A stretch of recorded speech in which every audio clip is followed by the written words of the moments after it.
Hello, everyone. Welcome to the Arthritis Action podcast. I'm Marc. I'm the area coordinator for the charity. And back joining me today, we have Leah, our groups and events manager. Hello, Leah. Hi there. And also returning is our member services manager, Terry. How are you, Terry? Yeah, I'm good, thank you. Hello, everyone. Great to have you both back. So today's topic, we're going to talk about the importance of setting goals. And so this is something that we discuss all through the charity, in all the different areas I think that we operate. It's a big topic. It's like a really important one. So I thought it'd be good to have the three of us get together and kind of chat a bit more about that, because there's so much to cover when it comes to goals, because it's not just as simple as it might sound. So yeah, I think let's start with you, Terry. Actually, you've been doing loads of this with our groups and with some other services we've got lately. So what do we mean by setting goals? Yeah, I think it's important to think about having good and bad days. And I think with arthritis, when we're particularly having bad days or days where you're finding it a struggle to do the things that you want to do, is setting goals is a good way to help with pacing. And we talked about pacing in the first episode of this series. And but it's good to take your everyday tasks and break them down and say right, this is what I want to do today, and that's a goal, right? And it's thinking, what's my priority? So it might be short-term priorities, short-term goals. It might be long-term goals, and there's also the principles. So what's important in terms of setting goals? And you've got, as I said, pacing, so avoiding that boom and bust. You've got SMART goals, and we'll talk about that a bit later. And it's good to make a start to set goals and plan, and it's great to tick off. Don't ever underestimate ticking off, the power that has, right? The motivational aspect to just getting stuff done, ticking it off. It's important to make a plan, have a clear plan, and I said it's important to prioritize and not make a shopping list. List making can also be sort of like quite a useful thing, though. Yeah. Again, not necessarily, as you say, not a shopping list, but there's such like a nice sense of achievement, as you say, with ticking something off. Like if you've actually then done something off it, and then it's almost like a visual, tangible sense of achievement you've got there. It helps to reinforce it.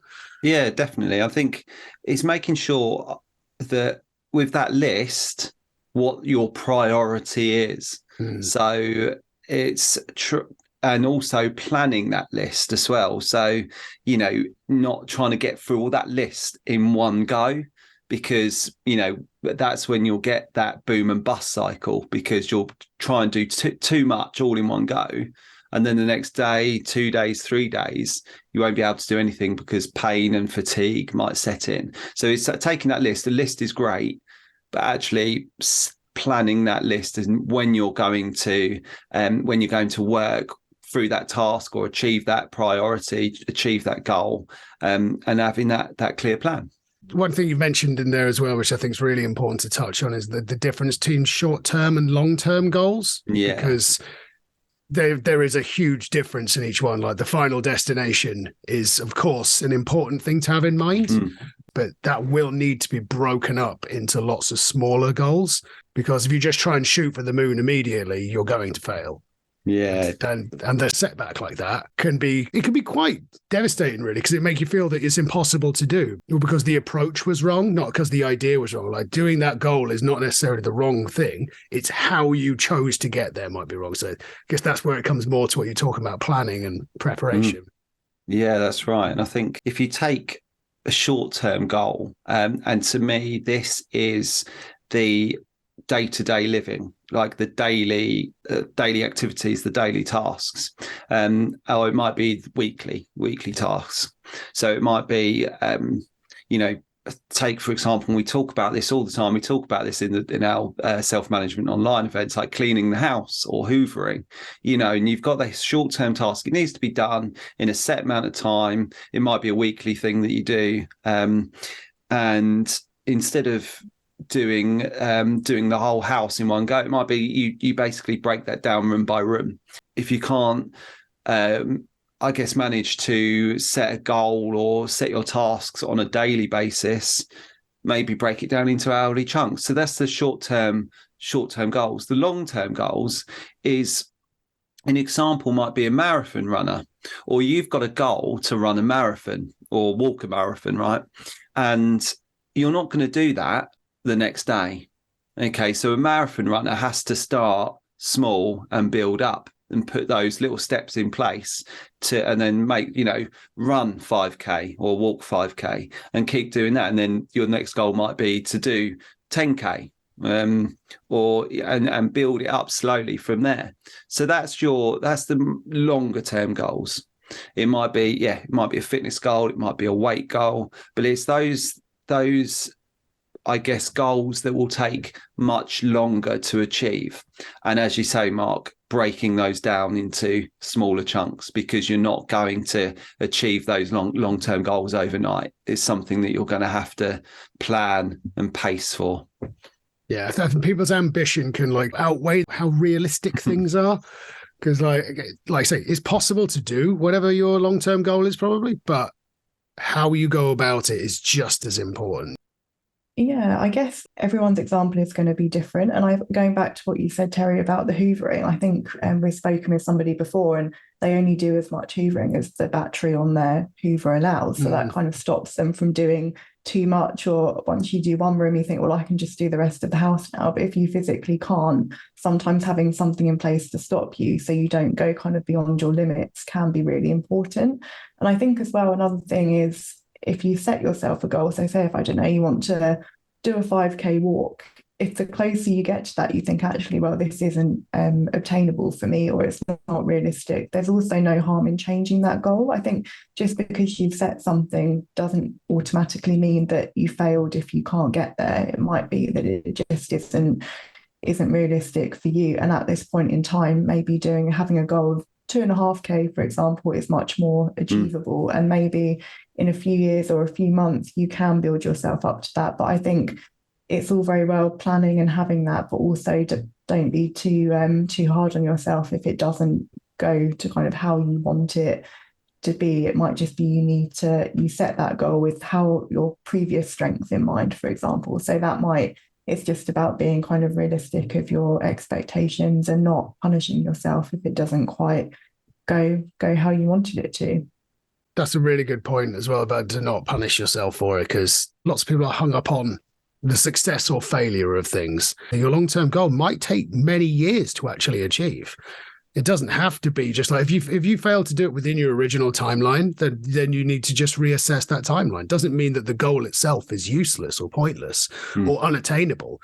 I mean, occasionally it might be, in which case maybe you need to change how it is that you want to do. Like if you did want to run a marathon, it turns out you're maybe never going to be able to quite do that. So maybe change to a half marathon, or maybe walk a marathon, or do is a different, or do it via swimming or something like that, or just change what it is. Maybe if you find out that what you wanted to do originally isn't, your body might not allow you. I mean, it sucks to say something like that, but if you do have arthritis, they will have some limitations to what you're now able to achieve. Yeah. I don't think I'd be able to, my back definitely wouldn't be able to sustain anything I used to put it through back when I was in my 20s, because, it's had a bit of damage to it since then. So you do have to kind of temper what it is you're going to do. Maybe you need to adjust it and then plan your goals around that instead. And I think the one important thing to think about and remember in terms of goal setting is do something that you enjoy doing. And so, for example, I mean, house chores, they have to be done, and they might not necessarily be that enjoyable. But if you've got something that you really want to do that is different, and you might be new to doing an activity or doing something out of your usual, daily life, find something you enjoy doing. For me, it's cycling. I love cycling. Last summer a group of us went to the French Alps to do climbing some, famous mountains from cycling races. And I enjoy doing that, but I wouldn't necessarily go there straight away without doing some training to be able to achieve that. So it's actually, I could do that because I enjoy doing it. I wouldn't necessarily I wouldn't set myself a goal to run a marathon because I don't like running, right? So I'm not going to find that enjoyable. And I think going back to that we touched on during this chat about, being not giving up, or there will be setbacks. And for me, I've in our online groups, I had the 3 Bs. Okay, so that was be kind to yourself. So be kind to yourself. So if something's not going right, or you've had a setback, don't get annoyed with yourself. Just be kind to yourself. Be realistic. That's important, because it's you need to know what you're capable of, what you can do. So being realistic, and then be resilient. Okay, so don't give up when you have setbacks. Okay, so just keep going. Be realistic in that, there will be setbacks, but be resilient. So be kind, be realistic, be resilient.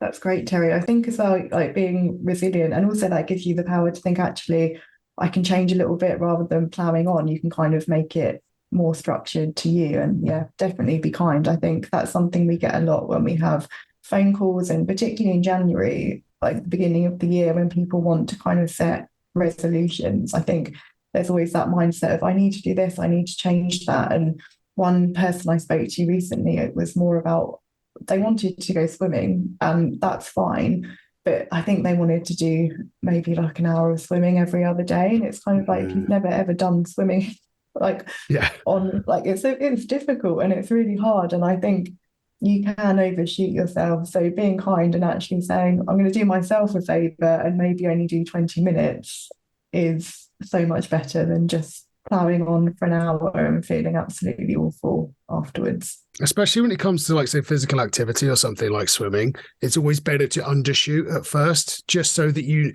because with arthritis, you need to know where your limit is, and you don't want to find out the hard way, like immediately you've just ruined yourself for the next few days, because then your entire plan is kind of like gone.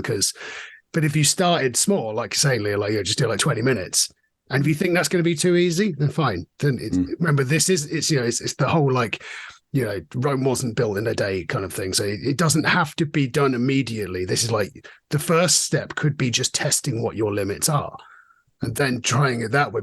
And then from that, you can make your plan. Yeah, this is what we call pacing, right? Breaking it down into smaller chunks, and, taking your main goal, breaking it down into manageable chunks. So, as you say, Leah, that person won't be able to, they might do an hour on the first day, but, knowing what arthritis is like and what our bodies are capable of, the next day, that person might be in a bit of pain and fatigued, and they might not want to go the next day because they've done too much. So pacing really comes down to, I guess, finding that right balance between activity and rest. So you've got to keep your keep your muscles going, keep them developing, keep them active and becoming stronger, but also resting, because that is important. Otherwise, we hit that boom and bust cycle, and, we talk about that so much, and, you're feeling good, right? And you do more. And then you've got the flip side of that is the bust. So you've done too much, and there's fatigue and pain. So it's pacing really helps us to be consistent. Okay. And in order to be active, we've got to do something consistently. So it's finding that right balance. No, I completely agree. I think as well, and seeing how you feel, like when you say, if you'd gone somewhere with the intention of going for a run, it might be that we talk about it a lot, but things like bench to bench walking, if that's all you feel you can manage that day, and actually I'm still going to kind of see what I can do, and there's always going to be an alternative. It's the same if you had set your intention to go swimming, but you get there and you feel that just doing a bit of walking, maybe in the shallow end, might be good. And yeah, there's always getting ready and see how you go, rather than thinking, I must do this, I must do that, and end up in that cycle. I think another important thing to add on there as well, as you mentioned with things like bench to bench walking, is these goals don't have to be huge. Because I think one thing we are listing are things like, doing a marathon and doing these massive things that are all like really, or swimming for like, hours and hours and all this. It can just be something really small. Like if you want to get to the post box at the end of the road by yourself, because that is a huge task for some people. And so it's important that your goal is suitable for you. What do you need to achieve? And like, what's going to be useful for you as well? Because, using our examples of like things like marathons and stuff, for most people, that's not necessarily useful. Most people aren't going to run a marathon after they get arthritis because it's no longer necessarily the priority. I'm not saying you shouldn't do it, but it's up to you what you do and what you're able to do and like what suits you individually, because, we are all individuals and it will affect everybody differently. But yeah, think about what it is you want, and like, then how you can do that from there. Like what's useful, what's valuable to you, what's gonna, make your life happier or better or whatever it is. So it doesn't have to be gigantic as well. Like, your ultimate goal could be incredibly small, but that's fine because everyone's different and everyone's sort of outcome for what they want from the goals will be different. I think, thinking about that, Mark, is your goal might be to walk to the post box at the end of the road. But you need to break that down. So it might be, actually, I'm just going to walk to the next lamppost and back. And that's fantastic, right? Because you've done something. And that's really important. So it's not underestimating the feeling that you get when you've achieved something. So your overall goal, yes, is to get to that that post box, but you've breaking that down into smaller chunks in order to achieve that is really important. And then by going to the lamppost and back, that releases the chemicals in your brain. And that gives you a great boost. And that is a great motivator. And then it might be the next day, you might just walk to the same lamppost and back. But the third or fourth day, you might go to the next lamppost along and back. And it's building it up in order to get to that post box, right? But don't underestimate the power of motivation and whatever those chemicals are in your brain that are released. Endorphins. You find endorphins because you've got joy, you've done some exercise, and that's fantastic, right? Yeah, celebrate all the small achievements, all the little bits, and every step on the way deserves to be celebrated. It's like you don't just celebrate just at the end when you achieve your ultimate goal. All the small ones are worth celebrating too. There's no shame in patting yourself on the back for achieving something that you maybe thought you couldn't, or if you work to do it, then absolutely celebrate that. Yeah. Give yourself an award as well. It might be, right, when I get to that post box, I'm gonna I don't know, go out for coffee or buy myself a cake. I don't know, whatever will motivate you, reward yourself with that, right? Because that's, as you say, let's celebrate, because that you've achieved, you've done that thing that you've always wanted. And just celebrate, reward yourself. Definitely. Right. So there is one thing that you mentioned earlier on, Terry, actually, that we were going to bring up later on. So now's the time for that, I think, which is a certain type of like methodology towards goals, and that's SMART goals. So you want to tell us a little bit about those and what they are? Yes, the SMART goals. So SMART is an acronym. So if you break that down, so S is being specific, M is measurable, A is the goal achievable, R is realistic, and T is time. So is there a time frame? So I'll give you an example for my life. I said earlier that I love cycling. And for me, last summer, a group of us went to the Alps in France. And I'll be honest, I'm not in the right shape to cycle up a mountain. I'm more of a give me a flat road and I'm off. So I had this goal in order to be able to climb up a mountain on my bike, to cycle up a mountain. So that was specific. Okay. Is it measurable? Yes, because I've got get up that mountain. I've got to be able to cycle up that mountain. Is it achievable? Can I achieve this? And that's important. That's an important question to ask. And yes, it is achievable, but I need to be able to put the steps in place in order to achieve that overall goal. Is it realistic? Can I do this? Yes. But again, I need to pace myself in being able to train for that. So you can see by using this smart, methodology, you have to apply the other techniques into this. So looking at pacing, looking at planning, and not doing too much at once. And then is it a T for time? So I had a time frame. So we had a plan, a training plan, and I had to be ready for June. So I had that deadline, and it's putting that for me. I had to do specific training. So it's putting those steps in place in order to achieve that overall goal. Excellent. I mean, look, that can also be then applied to other things as well. Like, so it doesn't have to necessarily be like a physical activity or something. So, I mean, well, again, this is sort of one of my ones where many years ago I prolapsed a disc in my back while training, and was basically unable to I couldn't bend over and pick up anything. I could hardly do anything at all. I couldn't carry my own bag anywhere because I was just in a horrific amount of pain every time I moved. When I spoke to my osteopath, they did kind of lay some of this out for me, but it is just saying like that first goal is to be able to like complete these small series of exercises, which I was a personal trainer at the time. So I was used to doing Olympic lifts and stuff like that as all part of my training, all the fancy big things you see. But so this was a very big change. I had to do these tiny little movements, just like lifting my knee a bit to engage a small muscle in my glutes or something. Just doing these tiny little bits, and I had to get through them without being in pain. And then, like I said, the next bit along was just like to try and then do the next setup that they're giving me. It was a real challenge, actually. Just to walk to the end of my road was incredibly painful.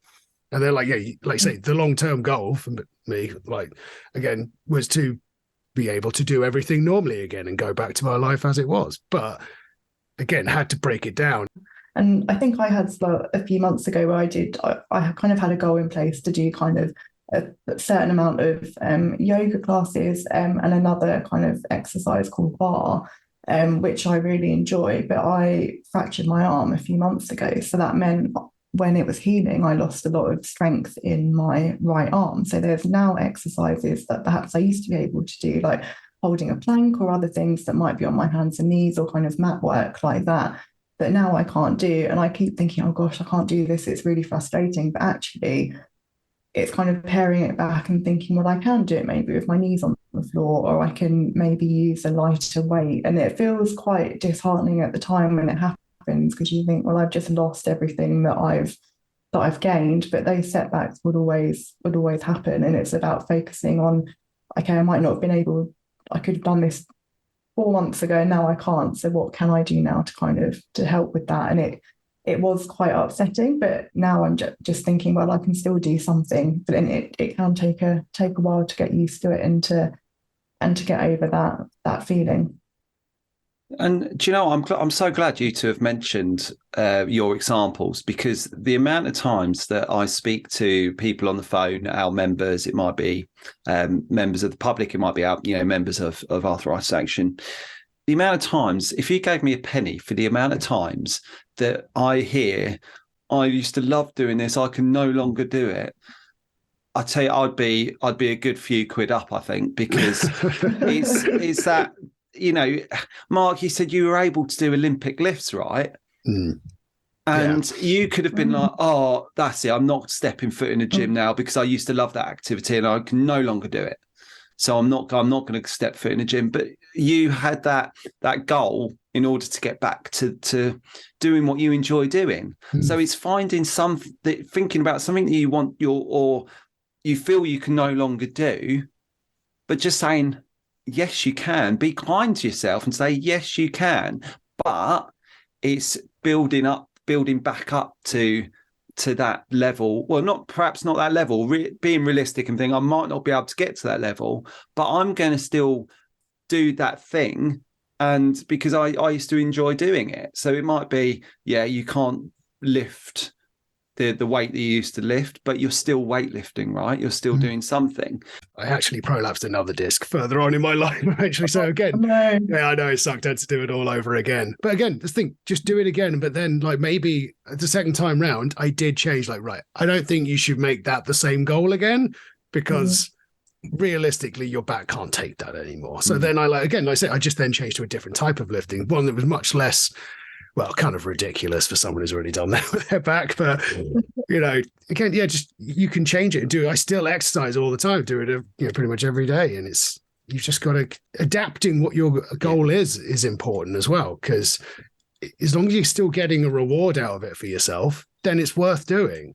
But, sometimes you do need to know when you need to change it up a bit. Again, like I switched from doing like Olympic lifting just to, some regular weightlifting, and now like I mostly spend most of my time like doing yoga and like martial arts and stuff like that. So I'm still always doing something, but changing it based on what my body can handle, or what my needs are, what my interests and my passions are as well, because you're going to keep your life interesting. Yeah, definitely. I think it's saying, well, I can get there, or to a level of what you enjoy doing, but I'm going to build it up. I'm going to start small and build it up. And actually, as you say, you've got to sort of stick to a plan. If you've got an overall goal, stick to a plan, but keeping it fresh. Keeping yourself motivated, being flexible, adapting. Mark, that's exactly right. And for me, if I find something boring, I'll probably stop doing it. So actually, being flexible, adapting it, keeping it fresh, being motivated, that's important. Just keep going, keep being resilient. Don't give up when there are setbacks. Absolutely. It's all well and good us saying all this, and like we've told you lots of nice things we can do, but I mean, what support do we have available in all our resources? Because we've got loads of wonderful ones. So just tell them a little bit about what further help we can give them and how we can help them with all this.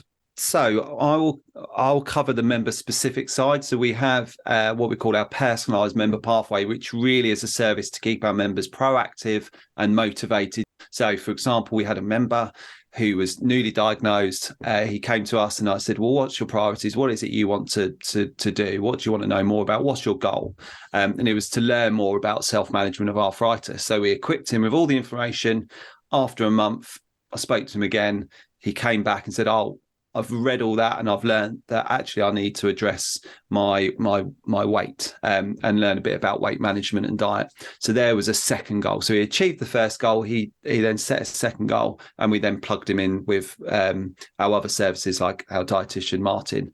And he was then able to work towards that second goal. So the personalised member pathway is a great tool to set a goal, and we are here to help keep our members motivated in order to achieve that goal, and helping them be, as you say, realistic, and help them set a time that they are able to achieve that in. Also, to add, just being a member is something that does come at a cost, just sort of to be clear on it as well. It is a very reasonable cost, I believe. But feel free to check out our website about that. But we do have loads of other services that don't come at a price as well.